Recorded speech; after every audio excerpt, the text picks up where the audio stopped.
서로 이렇게 인사하면 좋겠습니다. 그 이름 아시죠? 여러분 옆에 계신 분들 이름 부르면서요. 이름 부르고요. 영곤아 뭐 이렇게 이름 부르면서요. 너 안에 희망이 있어 이렇게 인사하시면 좋겠습니다. 그래요. 혼자 계신 분은 저기 뒤로 이렇게 한번 원격으로 한번 하시고요. 자, 미소 지어 보시고 옆에 분들에게 이렇게 인사하시면 좋겠습니다. 그래요. 희망이 보입니까? 여러분 희망 보셔야 됩니다. 옆에 있는 사람이 사람에게 희망을 전해줄 수 있다는 걸 저는 분명히 믿습니다. 여러분들의 그 환한 미소를 통해서 지나가던 우울했던 학생이 여러분을 통해서 희망을 갖고요. 또 여러분을 통해서 많은 또 믿음의 씨앗들이 전해줄 수 있으리라고 저는 생각이 듭니다. 오늘 본문 말씀 제가 상당히 좋아하는 말씀이고 또 제 인생 살아나가는데 상당히 제 모토같이 제 신앙이나 또 사람 만나는 대인관계나 여러 측면에서 많이 도움이 되는 말씀입니다. 섬기는 사람의 자세입니다. 오늘 우리 이렇게 쭉 오다 보니까 섬김과 도전의 글로벌 리더십 이렇게 써 있더라고요. 보셨죠? 그래서 여러분 그 도전은 잘 하시는데 어떻게 섬김은 잘 하시는지 모르겠어요. 섬김을 잘 하려면은 어떤 요소가 필요한가 오늘 본문 말씀을 가지고 이렇게 쭉 보도록 하겠습니다. 첫 번째요. 첫 번째 섬김을 하는 그 요소 중에 하나가 6절입니다. 6절 보시면 다 같이 한번 읽어볼까요? 6절 시작. 눈가림만 하여 사람을 기쁘게 하는 자처럼 하지 말고 그리스도의 종들처럼 마음으로 하나님의 뜻을 행하고. 눈가림만 하면서 살지 말라는 겁니다. 그냥 그 앞에서만 당장 내 앞에 닥쳤기 때문에 그것만 이렇게 뭐 하려고 눈가림만 하면서 그리고 내 뭐 어떤 사람 잘 보이게만 하기 위해서 하는 게 아니라, 그죠? 진짜 진심으로 기뻐하면서 여러분이 하는 일들을 하고 여러분이 공부하는 일들을 계획하고 그리고 여러분이 만나는 사람을 만나는 겁니다. 이렇게 제가 상담센터 이렇게 하면서 또 부부 치료합니다. 부부 치료하는데 외도하는 이 여성들도 가끔 봅니다. 상담을 하면서. 그러니까 다른 바람피는 여성, 바람피는 남성뿐만 아니라 요새는 또 바람피는 여성들도 많이 있습니다. 그래서 뭐 결혼하고도 남자친구가 없으면 목메달, 뭐 남자친구가 2명 이상이면 금메달, 뭐 이렇게 또 얘기가 있더라고요. 근데 그분 얘기들 들어보면 이렇습니다. 내 남편 말고 이 세상에 어딘가에 내 남편보다 더 좋은 사람이 있을 텐데 라는 생각이 항상 드는 거예요. 그래서 지금 사는 사람하고 이 만족감이 없어요. 행복감이 없고 이보다 더 좋은 사람이 있을 텐데 라는 그런 생각들을 갖더라고요. 여러분, 내 옆에 있는 사람, 내가 사랑하는 사람이 가장 최고입니다. 더 이상도 없고 더 이하도 없습니다. 그죠? 여러분이 하는 일도 마찬가지예요. 여러분이 무슨 전공을 선택했던 간에 그 사회학자가 그 연구를 했습니다. 성공한 사람들의 그 요소를 한번 살펴보니까 어떤 사람들이 성공하느냐, 성공하려고 안간힘 다해서 그냥 여러 가지 모든 것 다 최선을 다해서 하는 사람이 아니라 그 일을 기뻐하고, 그죠? 그 일을 진짜 너무너무 재밌게 하다 보니까 나중에 부수적으로 나온 결과가 성공이라는 겁니다. 여러분 지금 공부하는 거 얼마나 기쁘세요? 내가 공부하는 전공, 그리고 내가 만나는 우리 학우들, 그리고 여러분의 가족들. 어느 책에 이런 얘기가 있습니다. 전문인, 위험한 전문인. 4가지 이야기를 하는데요. 첫 번째 위험한 전문인은 뭐냐면 전문 지식 없이 그 자리에 앉아 있는 겁니다. 여러분들 학창 시절에 열심히 공부하십시오. 그래서 전문 지식 잘 쌓고요.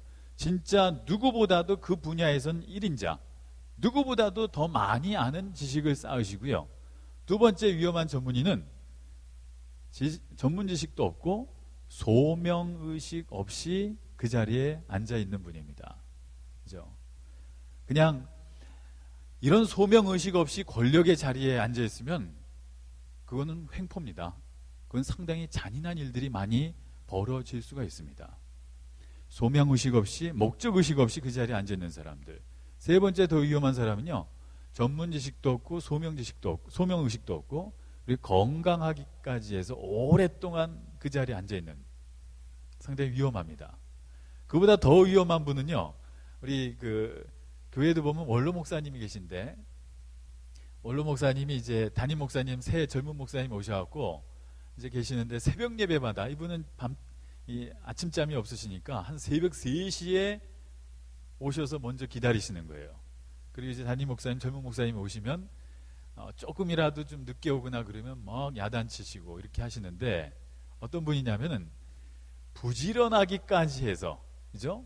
건강하기까지 하면서 부지런해가지고 그 부하 직원들 막 괴롭히는 그런 분들이 있거든요. 그래서 이런 분들이 상당히 위험하다는 겁니다. 그 중에 소명의식 없이, 그죠? 내가 하는 일에 대해서 목적의식 없이 그 자리에 앉아있는 것, 참으로 위험한 일입니다. 그 데이빗 흉이라는 대법원 판사가 있습니다. 그분이 강연 요청을 받고 갑자기 그냥 막 부리부리나게 상당히 부랴부랴 짐 챙겨서 그 비서가 챙겨주는 차표를 그냥 넣고 기차를 탔습니다. 기차 안에서 강연 준비하고 하는데 차장이 와서 선생님 차표 좀 보여주십시오. 이제 펀칭하는 거죠.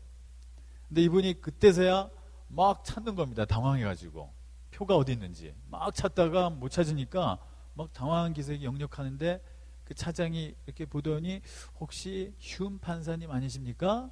여쭤보는 거예요. 그러니까 예, 맞습니다. 제가 상당히 존경하는 분인데요, 항상 좋은 현명한 판결을 내리시더라고요. 안 가지고 오신 것 같은데 나중에 댁에 가셔서 우편으로 보내주십시오. 이 정도 되면 감사합니다 이렇게 할 텐데, 이 데이빗 휴 판사는 그때서도 계속 상당히 당황해가지고 찾고 있는 겁니다. 아니 괜찮습니다 선생님. 그때 데이빗 휴 판사가 하는 말입니다. 차장님 배려해 주는 건 고맙습니다만은 제 비서가 지금 그 표를 끊어주긴 줬는데 그냥 경황 없이 나오느라고 그 차표에 내가 어느 정거장에서 내릴 그 목적지가 있는데 그걸 봐야지 제가 어디에서 내릴 줄 압니다. 여러분, 앞만 바빠도요 아무 차나 타지 마십시오. 그죠? 앞만 경황이 없다 그래도 내가 가는 곳을 점검하십시오. 인디안들이 이렇게 말을 타고 가다가 잠시 멈춘다고 합니다. 왜 멈춘지 아십니까? 하도 빨리 달리다 보면 내 뒤에 내 영혼이 못 따라올까봐 내 영혼이 따라오게끔 잠시 멈춰준다는 거죠. 우리는 대개 보면은 그 날숨만 쉽니다. 계속 프로덕션, 성공 중심, 뭔가 내놔야 되는 그런 이렇게 쪼이는 그런 시대에 살고 있는데, 들어 쉬는 숨을 쉬십시오. 브리딩 아웃만 하지 마시고 브리딩 인 하시는 거 상당히 중요합니다. 내 영혼도 돌보시고 내 삶의 기쁨이 있고요, 내가 하는 것에 대해서 목적 의식을 다시 한번 점검하는 겁니다. 영화 중에 제가 좋아하는 영화 중에 그 Chariots of Fire라는 영화가 있습니다. 그 불의 전차라는 영화인데요, 그 주인공이 에릭 리털입니다. 에릭 리털이 에딘버러 대학 이제 전도 유망한 상당히 잘 나가는 학생이었는데 달리기를 합니다. 계주도 하고 이제 올림픽에도 나가는데 하도 힘겹게 연습하고 하니까 동생이 제인 리털이었던 것 같아요. 그 동생이 오빠에게 물어봅니다. 오빠 왜 이렇게 힘들게 일해? 힘들게 이렇게 연습해? 다른 거 할 것도 많은데. 그랬더니 이 에릭 리털이 이 말을 했습니다. 전 그대로 기억하는데요. When I run, 내가 달릴 때 I feel God's joy in my heart. 내가 달릴 때 내가 달리는 모습을 하나님이 보시면서 기뻐하는 게 느껴져. 여러분, 이런 일을 하십시오. 이런 공부를 하시고요, 내가 이 일을 할 때, 이 사람을 만날 때 하나님이 보시고, 마치 부모님이 자녀가 이렇게 가장 좋아하는 거, 행복한 모습을 볼 때 부모님 이렇게 다 기뻐하지 않으십니까? 그런 것처럼 하나님이 여러분 볼 때 안타까워하는 모습이 아니라, 얘 이렇게 살아야 되는데 원래 이렇게 사는 모습이 아니라 더 행복하게 살아야 될 텐데 라는 그런 안타까워하는 모습이 아니라, 여러분의 모습을 보면서 하나님이 너무 기쁜 거예요. 아마 오늘 찬양, 에브라임 찬양대 이렇게 찬양하는 거 보면서 하나님이 이런 기쁨을 느끼셨을 거라고 봅니다. 그죠? 내가 하는 일에 대해서 기뻐하고요, 그리고 내가 만나는 사람들에 대해서 기뻐하는 그런 삶 속에 섬김의 지도력이 깃들 수 있습니다. 두 번째 섬김의 지도력 요소는요, 7절, 8절, 9절에 스며들어 있는데요, 제가 한번 읽어보겠습니다. 사람들에게 하듯 하지 말라. 무슨 선을 행하든지 종이나 자윤이나 주께로부터 그대로 받을 줄 알미라. 그에게는 사람을 외모로 취하는 일이 없는 줄 너희가 알미라. 두 번째 요소입니다. 일관성입니다. 인테그리티. 미국에서 이렇게 보면 한 사람 칭찬하는데 가장 좋은 칭찬하는 게 바로 He is a man of integrity. 그죠? 이 사람은 She is a woman of integrity. 일관성이 있는 사람입니다. 처음과 나중이 같다는 말입니다. 더 많다고, 더 많은 것을 이뤘다고 없는 사람을 업신여기는 것이 아니라, 그죠? 외모로 취하는 것이 아니라, 우리 외국에 있는 친구들이 한국에 컨퍼런스 왔다가 가면서 이런 얘기를 해요. 그때는 있을 때는 말 못하다가 이제 공항 떠날 때, 배웅할 때 저한테 주저주저 하면서 말하는데, 왜 한국 사람들은 이렇게 악수할 때 딱 머리끝부터 발끝까지 한번 쭉 훑어보네요. 우리 안에 이게 습관으로 돼 있나 봐요. 그때 딱 보면서 사람을 판단하는 저지멘털한 그런 느낌들이 있는 것 같아요. 전해지는 것 같습니다. 이 사람이 내가 하대를 해야 될 사람인지, 내가 어떻게 대해야 할 사람인지 상당히 외모로, 위치에 의해서, 직함에 의해서 사람이 달라지는, 그러니까 사람 대우하는 게 달라지는 그런 모습을 볼 수 있습니다. 사람 위에 사람 없고 사람 밑에 사람 없습니다. 하나님의 형상을 받은 모든 사람들, 모든 자녀들입니다. 상담센터에 있으면서 탈북자들이 지금 한 60명 됩니다. 60명이 목요일마다 우리 여기 매지리 캠퍼스에도 그런 모임들이 있으면 참 좋겠다라는 그런 생각도 해봤는데요. 탈북자들이 통일 한마당이란 동아리로 만들어서 이렇게 모이는데요. 제가 집단 상담 모임을 했는데 그 학생 중에 하나가 치과의사한 학생이었습니다. 그런 얘기를 하더라고요. 우리 북한에 있는 엘리트들, 한 20대 후반 30대 그 층들이 가지는 생각 중에 하나가 남한하고는 절대로 통일 안 하겠다. 왜? 탈북자들 남한에서 지금 생활하고 있는데 다 하류 계층으로 범죄자 취급받으면서 차별 대우받는 모습을 보면서 나중에 통일되었을 때 자신들의 미래를 미리 본 겁니다. 그게 이제 중국을 통해서 그 소식이 들어가면서, 그죠? 그들이 우리 옆에 있을 때 선입견 가지지 않고요, 먼저 다가가야 됩니다. 외모로 취하는 일, 이제 여러분들 직장도 가지시고 또 상사 또 직업 생활 하실 텐데 저는 많은 걸 봤습니다. 이제 승진하면서 동아줄로 성공한 사람은 동아줄로 망하더라고요. 무슨 말이냐면 일관성 없이 연줄을 타고 딸랑딸랑 하면서 올라간 사람은 그 연줄은 언젠가 썩어지기 마련입니다. 권력은 오래가지 않습니다. 그 동아줄이 썩으면 자기도 같이 동반 추락하는 겁니다. 권력의 여부에 따라서 움직이는 사람이 아니라 진짜 믿음 가진 사람으로, 인테그리티요. 그죠? 처음과 나중이 사람에 따라서 변하는 게 아니라, 조건에 따라서 변하는 것이 아니라 든든한, 흔들리지 않는 맷집 좋은 사람이 되시기 바랍니다. 그게 바로 믿는 사람의 섬기는 모습이라고 생각이 듭니다. 두 번째, 뭐죠? 일관성입니다. 세 번째,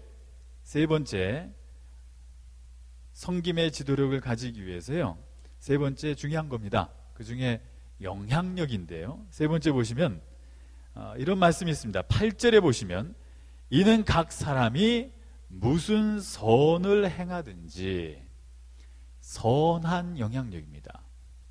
선한 영향력. 여러분들은 어떤 영향력 미치고 계신가요? 주변 사람들에게. 한번 옆에 분 한번 보세요. 내가 이 사람한테 좋은 영향력을 미치고 있는가, 아니면 나쁜 영향력을 미치고 있는가. 이게 나쁜 영향력일수록 더 많이 퍼집니다. 감정이나 이런 그 퍼지는 속도를 보면요, 우울한 감정은 아마 기숙사에서도 여러분이 가지고 있으면 그게 쭉 퍼지는 속도가 훨씬 더 높습니다. 이왕이면 선한 영향력을 끼치면 좋겠다는 생각을 합니다. 여러분들이 어떻게 선한 영향력을 미칠까? 전 두 가지를 보는데요, 두 가지인데 간단합니다. 잘 말하고 잘 듣는 겁니다. 잘 듣는 거. 잘 듣는 거부터 제가 말씀드릴게요. 첫 번째요, 잘 들은데 여러분 그 경청이라고 합니다. 경청이라는 거는 여러분 지금 제가 이건 경청이 아니라 그냥 단순히 듣는 겁니다. 히어링이에요. 경청이라는 건 들은 다음에 여러분 안에 소화해서 바깥으로 뭔가 반응을 해주는 겁니다. 언어적인 반응과 그리고 비언어적인 반응을 하는데요, 여러분 그 말하는 게 빠릅니까? 듣는 게 빠릅니까? 말하는 게 빠릅니까? 죄송합니다. 말하는 게 빠릅니까? 생각하는 게 빠릅니까? 생각하는 게 빠른가요? 말하는 게 빠른가요? 뭐가 더 빠를 것 같아요? 가끔 가다 보면 말하는 게 더 빠른 여성분들도 있습니다. 근데 통상 생각하는 게 4배 정도 빠르답니다. 생각하는 게. 그로 인해서 생기는 경청에 방해되는 요소가 뭐냐면, 내 친구가 지금 자신의 아픔을 얘기해요. 아니면 자신의 기쁨을 얘기해요. 그럴 때 여러분의 뇌에는 지금 무슨 생각이 돌아가죠? 그 다음에 무슨 얘기할까? 어떻게 반응할까? 이거 말도 안 되는 소리 하고 있잖아. 그래서 우선 그 사람의 고통과 기쁨에 같이 머무는 것보다는 먼저 앞서가서 대꾸하는, 대답을 먼저 주는.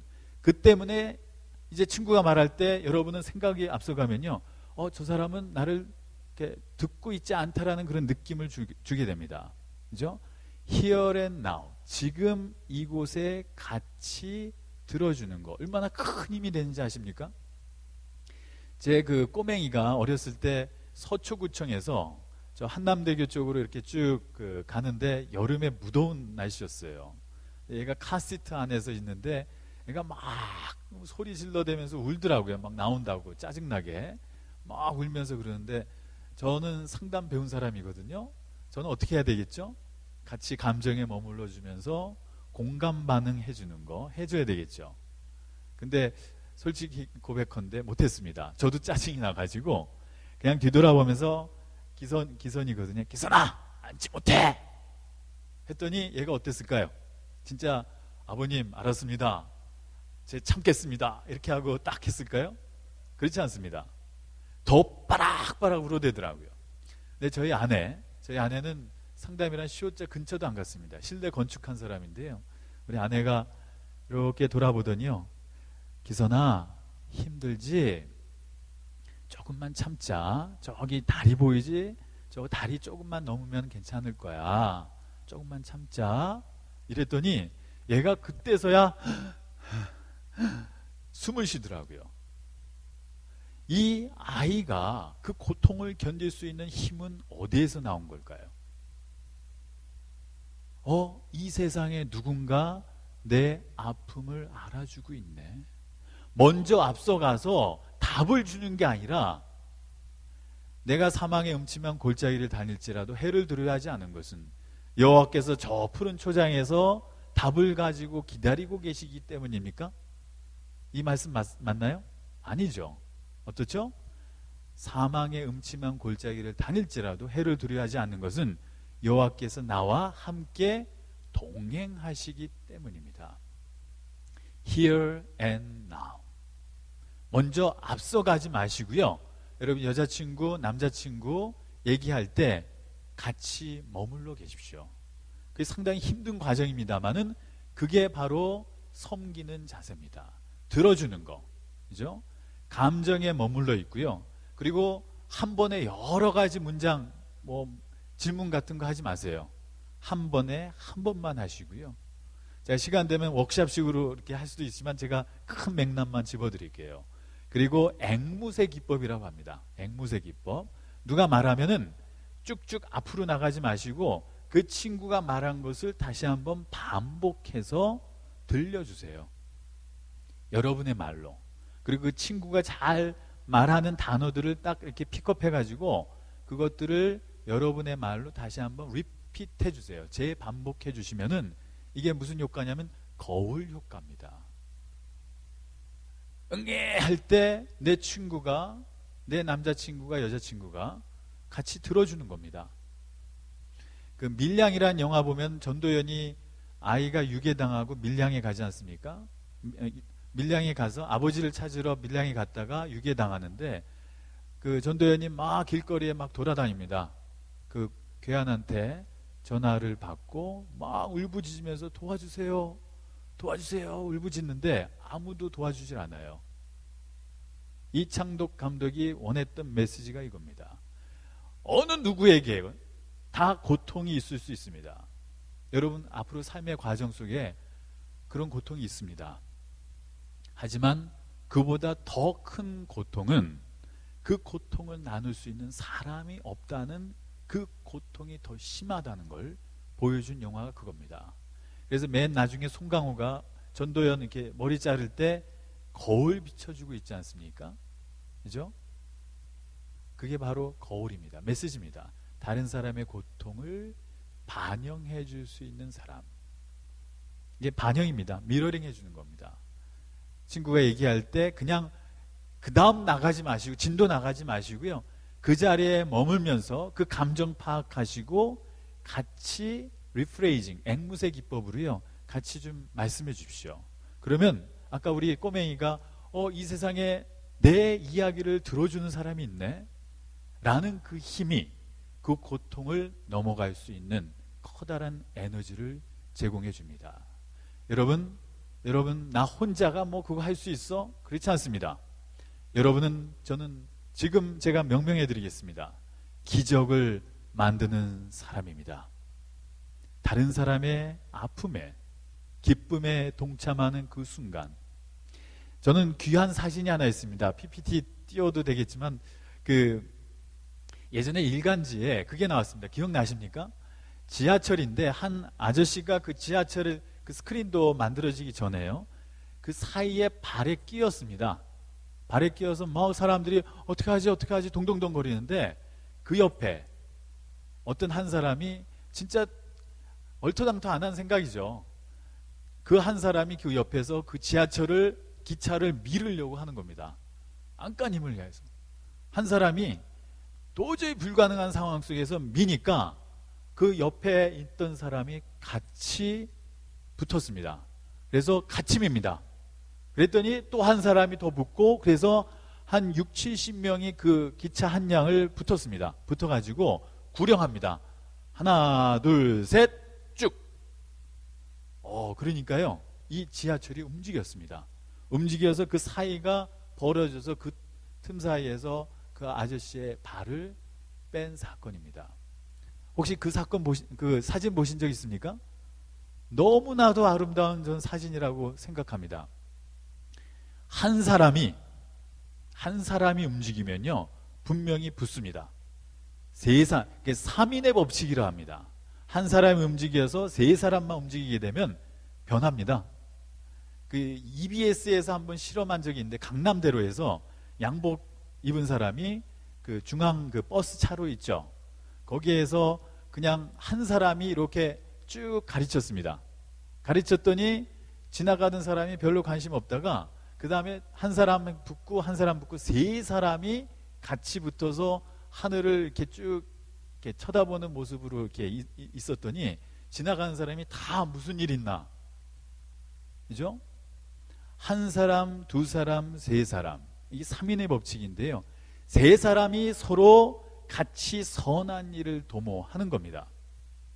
여러분, 여러분의 주변에 기적을 만들 만한 분명한 힘이 여러분 안에 있습니다.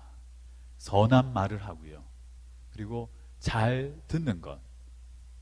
섬김의 지도력이 깃들 수 있는 요소입니다. 그 다음 마지막으로 오늘 9절에 보시면 같이 한번 읽겠습니다. 9절 같이 읽겠습니다. 시작. 상전들아 너희도 그들에게 이와 같이 하고 위협을 그치라. 이는 그들과 너희의 상전이 하늘에 계시고. 네, 여기까지요. 여기까지 하겠습니다. 너희의 상전이 어디 있다고 그랬죠? 하늘이라고. 그죠? 하늘. 어떤 여성이 운전면허 따자마자 이제 길거리에 나왔는데 그날따라 눈보라가 너무너무 그냥 왔다 갔다 하는 거예요. 심하게 있어서 앞이 보이질 않습니다. 그러지 않아도 불안한데 눈보라가 있는 거예요. 근데 앞에 깜빡깜빡하고 비상등을 켜고 너무 자신감 있게 가는 차가 있어요. 옳거니 이 차를 따라가면 괜찮겠구나.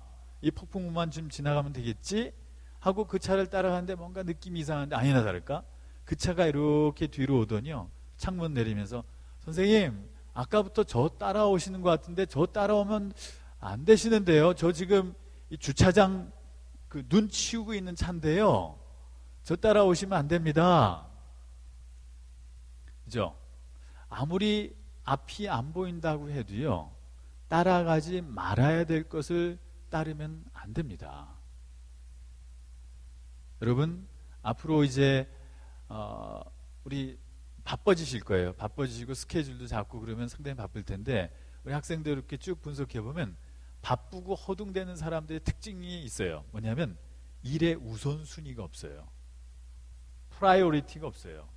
맨 앞에 나와야 될 것이 나오지 않는 삶, 상당히 혼돈된 삶입니다. 예전에 한번 인천에서 자수한 학생인데 휴대폰으로 이렇게 수능 사건, 부정한 사건이 있었습니다. 그래서 이 학생이 자수를 했습니다.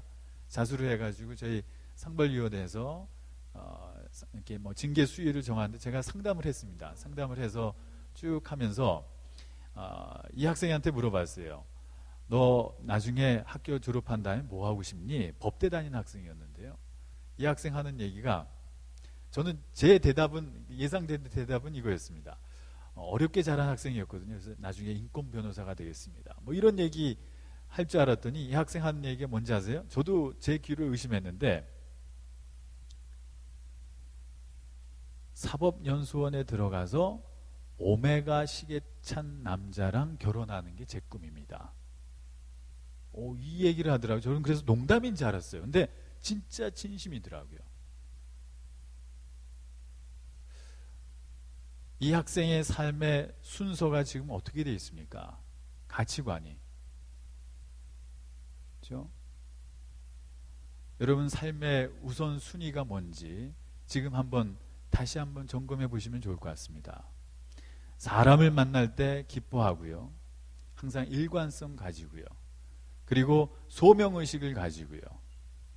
선한 영향력을 끼치면서 먼저 와야 될 것을 먼저 앞에 두는 용기를 가진 그 사람의 영향력, 바로 섬김의 영향력입니다. 여러분 연세대에서 다른 거보다도요, 다른 거 지식이나 이런 것들은 많이들 지금 평준화된 것 같습니다. 연세대 나온 분들 뭔가 달라 라는 특성화 중에 하나가 저는 이 섬김의 지도력이라고 생각이 듭니다. 여러분들 앞날에 섬김의 지도력을 통해서 하나님의 축복하심과 인도하심이 늘 함께 하시기를 간절히 기원합니다.